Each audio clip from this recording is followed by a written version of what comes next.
Firefighting in Canada this week is brought to you by VFIS of Canada, a division of CVIS Incorporated, Canada's largest insurer of firefighters. In this edition, the Canadian Association of Fire Chiefs celebrated women in the fire service as part of International Women's Day in March. And Ontario has pledged $113 million for emergency preparedness over the next 3 years. Then, a recent international study is calling for new policies to address cancer in female firefighters. The Canadian Association of Fire Chiefs marked International Women's Day this month with the announcement of several scholarships and bursaries for females in fire. Fire Rescue Canada and Government Relations Week scholarships are available to help offset and fund the cost of women to participate in these events for 2023. An Executive Chief Fire Officer and Aspire Diversity Bursary can be applied for to help increase the number of ECFO and Aspire holders by reducing the cost of the program. Applications for these scholarships and bursaries are available on the CAFC website. The CAFC reported that 5 years ago, there were about 13 female fire chiefs.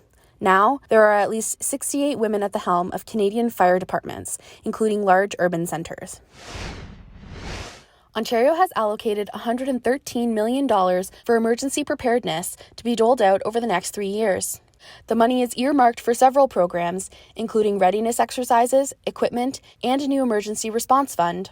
That fund would be for municipalities, First Nations, and communities to provide urgent relief in the first 24 to 72 hours after an emergency happens. Officials said that the money could be used in a wider range of emergencies, including floods, wildfires, drought, or extreme heat. Ontario's Auditor General found in an audit last year that the province should improve its emergency responses, including better delineating roles between the Ministry of Natural Resources, the Provincial Emergency Management Office, local governments, and communities. A new international study concluded that new policy and presumptive coverage is required to address the unique cancer risks for women in fire. Published in March 2023 in the journal Frontiers in Public Health, the peer-reviewed article Cancer in Female Firefighters, the Clinical, Biological, Psychological, and Social Perspectives studied how demographics, life experiences, and firefighting exposures impact cancer in female firefighters in Canada, the United States, and abroad. While numerous studies have confirmed a connection between firefighting and cancer, this is the first one large enough to draw conclusions specific to women. Some previous research estimates male and female firefighters develop cancer at anywhere from a 24 to 64% higher rate than the public. Women are up to 100 times more likely to have breast cancer and are vulnerable to many different forms of specific cancers, like cervical and ovarian cancers. Studies have also pointed to higher rates of miscarriage and delivery of low birth weight infants than the general population.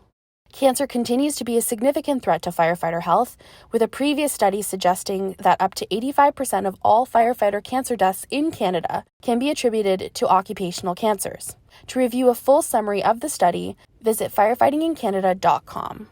Thanks again to VFIS of Canada, a division of CVIS Incorporated, Canada's largest insurer of firefighters. Stay tuned for our next episode on Friday, April 14th.